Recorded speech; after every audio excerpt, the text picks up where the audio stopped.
বিধবা নারীকে বিবাহ করেছি, এখন আমার গ্রামের মানুষ ঠাট্টা করে, আমার পিতামাতাকে অপমান করে, আমাকে বলে আমি নাকি অন্যের ঝুটা খাচ্ছি, এখন আমি কি করবো? আউযুবিল্লাহি মিনাশ শাইতানির রাজীম। ভাইরা, আল্লাহর আরশ কাঁপার মতো একটা কাজ এটা, আল্লাহর আরশ কাঁপার মতো কাজ, জঘন্য অপরাধ। বিধবা মেয়েদেরকে বিবাহ থেকে বঞ্চিত রাখে আমাদের এই সমাজ। তারা বিয়ে বসলে তাদেরকে দোষ দেয়া হয়, আবার তাদেরকে কেউ বিয়ে করলে তাদেরকেও দোষ দেয়া হয়। সমাজের যে মানুষগুলো এই কাজগুলো করেন, এই মানুষগুলো আল্লাহর জমিনের সবচেয়ে নিকৃষ্ট মানুষগুলোর মধ্যে একটা। কারণ লিমা তুহাররিমু মা আহাল্লাল্লাহু লাক, বিধবাকে বিয়ে করা জায়েজ আছে না হারাম?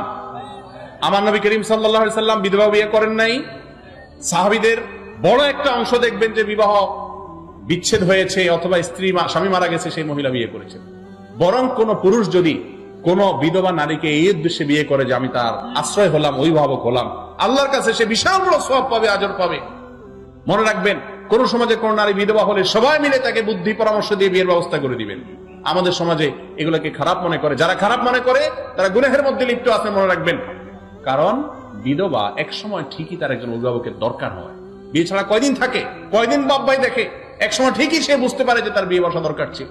এই জন্য এলাকার গণ্যমান্য লোকদের কর্তব্য এই সমস্ত মহিলাদের বিয়ের ব্যবস্থা করা। আর পুরুষ সাথে বিয়ে করেন, সওয়াব হবে।